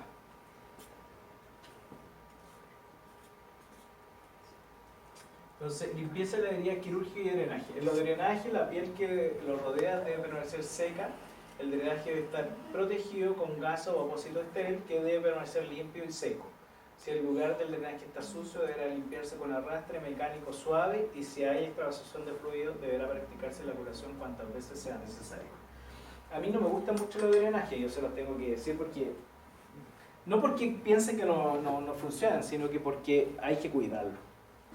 Y aquí a veces los técnicos no son tan técnicos, así que tenéis la suerte así de que...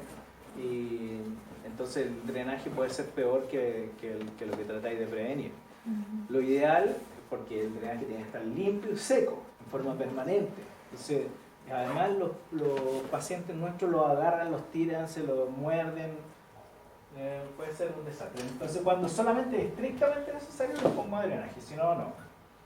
Y eso debería estar vendado y aislado, ¿no es cierto? Así que no es... Además, se tapan los drenajes, se tapan rápidamente, ¿no es cierto? Hay varios tipos de drenaje. Yo aquí lo coloco así como para acordarme de que tengo que mencionarles que existen los drenajes, aunque a mí no me gustan mucho, pero sí, cuando los tengo que utilizar lo uso lo mejor posible. Entonces, hay algunos drenajes. Primero, que si tenemos una herida, por ejemplo esa, tenemos una herida de algún punto, nunca el drenaje va dentro de la herida quirúrgica. ¿Sí? O sea, no lo pongo aquí, la manguera, la hago pasar y la hago salir por la misma... Eso está mal. ¿Sí? Eso no sirve. O sea, vamos a hacer un drenaje de entrada y salida, por ejemplo. Eso, y le hacemos hoyitos, ¿no es cierto? Que tenga hoyitos. Bueno, eso no se pone así. Lo que tiene que hacer es que tú haces, antes de cerrarlo, le haces una incisión ahí, le haces otra incisión ahí y por ahí pasa la manguera, ¿sí? Y lo colocas en forma estratégica. ¿Sí? ¿Se entiende esto, no es cierto? Pero entra y sale por un orificio diferente, no por el mismo, por la misma herida de sutura. Eso, 1. 2. Esto así, como esas mangueritas que usan típico de la bajada de suelo, ¿no es cierto?, que le hacen hoyitos y las colocan, valen maní. Ustedes ya saben lo que vale menos. ¿Por qué? ¿Qué es lo que pasa? La fibrina, ¿en cuánto rato se tapa eso? No duran nada. Estas cuestiones no duran nada, son pura fantasía. Puros voladores de luces. Al final no sirve de nada. Lo que lo podía arreglar o lo podéis mejorar con un Penrose. ¿Conocen los drenajes Penrose? Son igual que los guantes quirúrgicos. Son el mismo material, pero son como una cinta. ¿Sí? Pero son en vez como un dedo. Ese es el grosor que deben tener y son redonditos. O sea, vienen como una cinta así. Esos se cortan y se colocan aquí, o sea, le hacía el agujero aquí y ahí esos son como que se arrugan, ¿no es cierto? Vamos a ver una cosa así, cuando tú lo colocas y que tiene una luz también, ¿no es cierto?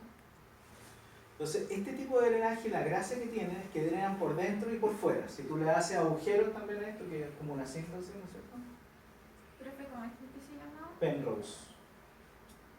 Penrose. Entonces tú le hacías agujero aquí y lo metí. Lo hacías igual que esto, lo hacías pasar por acá, ¿no es cierto? Pero como este no tiene una luz natural, va a drenar por el exterior. ¿Sí? Drena por fuera. Y por dentro también si le hacía hoyito. Ahora, también podéis mezclar este con ese. Y le metís la manguera por el medio. ¿Sí?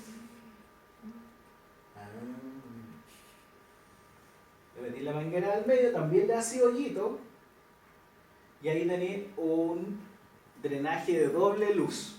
Y ahí esos son fantásticos, porque tenéis más superficie también de drenaje.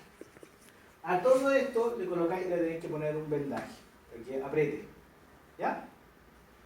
Estos son drenajes de tipo pasivos, o sea, se dejan ahí, y uno no los toca, hasta que deja de producir líquido. ¿Por qué los drenajes son tan jodidos? Porque la producción de líquido va así. Uno empieza, puede ser así, pero siempre va a producir líquido. O puede ser así, pero siempre va a producir líquido. ¿Por qué? Porque el drenaje es un cuerpo extraño. ¿Y qué es lo que le hace? Produce inflamación. Entonces, ¿cuándo lo sacáis? Cuando deja producir líquido. ¿Cuándo eso? Nunca deja producir. ¿Cuándo lo sacáis? Cuando deja de ser líquido purulento, puede ser. Ya, lo dejáis un poquitito más.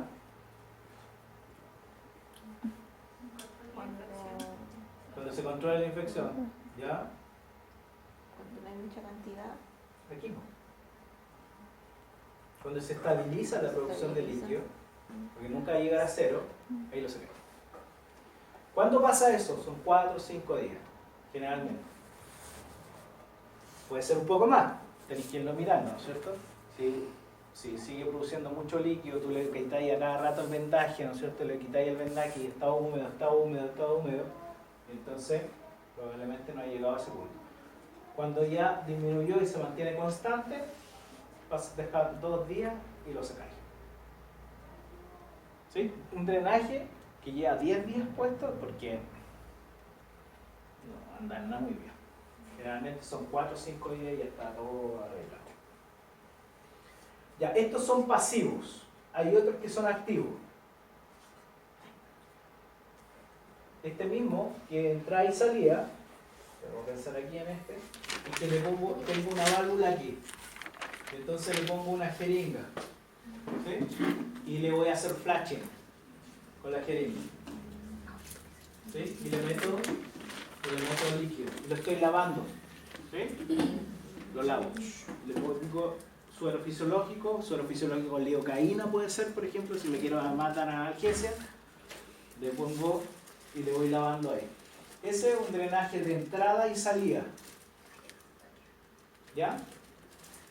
Hay otro que uno los coloca así, igual que este, está puesto, y está debajo de la piel, todo debajo de la piel, ¿sí?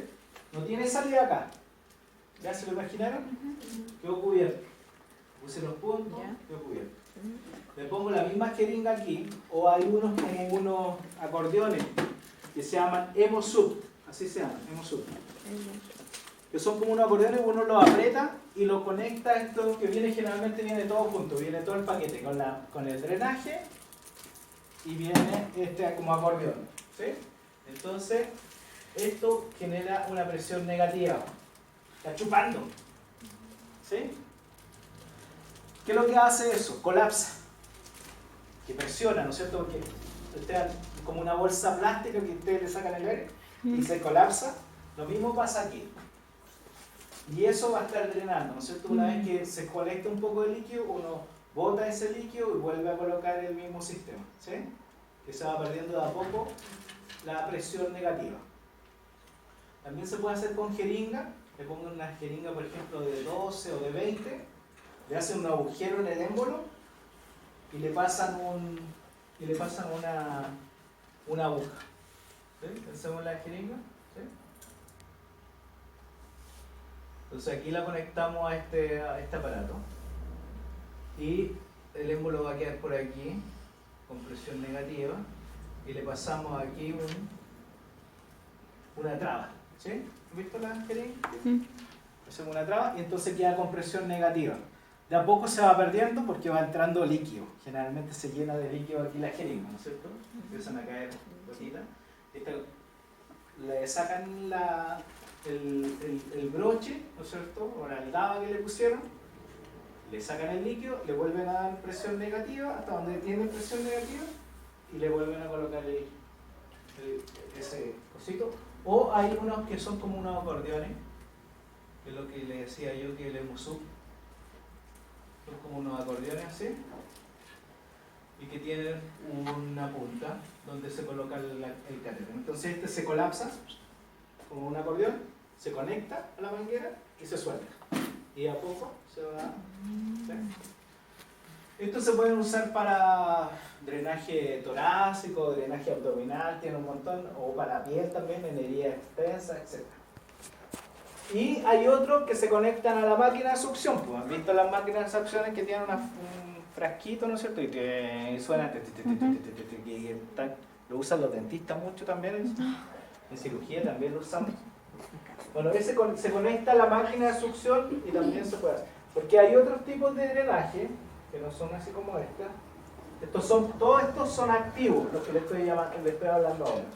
Son drenaje activos. Entonces, por ejemplo, herida extensa, se lo trató de comer el oso. ¿Sí? Bueno, en algunos países pasa. Los osos se comen a los perritos, o se lo intentan comer. Entonces tenía una herida extensa.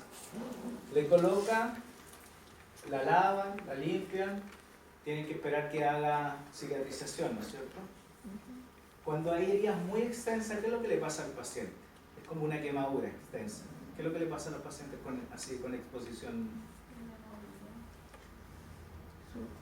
Antes que eso. Se quemó el 40%, el 30%. ¿Qué es lo que le pasa a ese paciente? ¿Ah? Pierde proteína, uno, ¿no es cierto? Porque por la herida va a haber un transudado, exudado. Se deshidrata. Pero pierde proteínas ¿con qué? Con electrolito y con agua. Se deshidrata, pero Se deshidrata. Y entonces, como se deshidrata, se muere primero por una hipoproteinemia.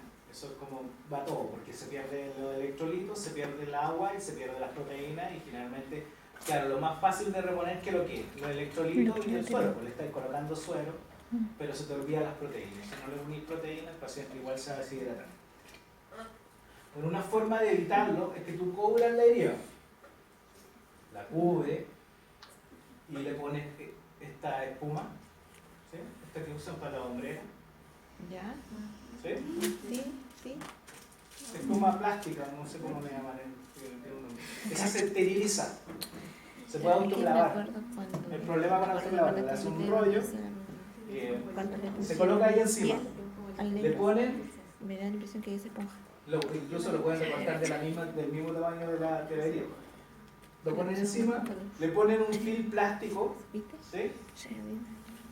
Y le pasan la manguera que le van a hacer hoyito, ¿cierto? Y que va a la bomba. de vacío. Entonces, cuando usted activa, la bomba tiene uno le puede colocar la presión que tiene de succión, para decirlo así, en medio bien simple, o la presión negativa que quiere que ejerza ahí. Entonces, si uno lo conecta, y se colapsa. ¿Y qué es lo que hace? Una mezcla entre lo que hace el azúcar, ¿no es cierto?, y lo que hace otro vendaje. Empiezan a salir todos los fluidos por aquí. Sí, Primero claro. mantiene seco. Y si no hay humedad,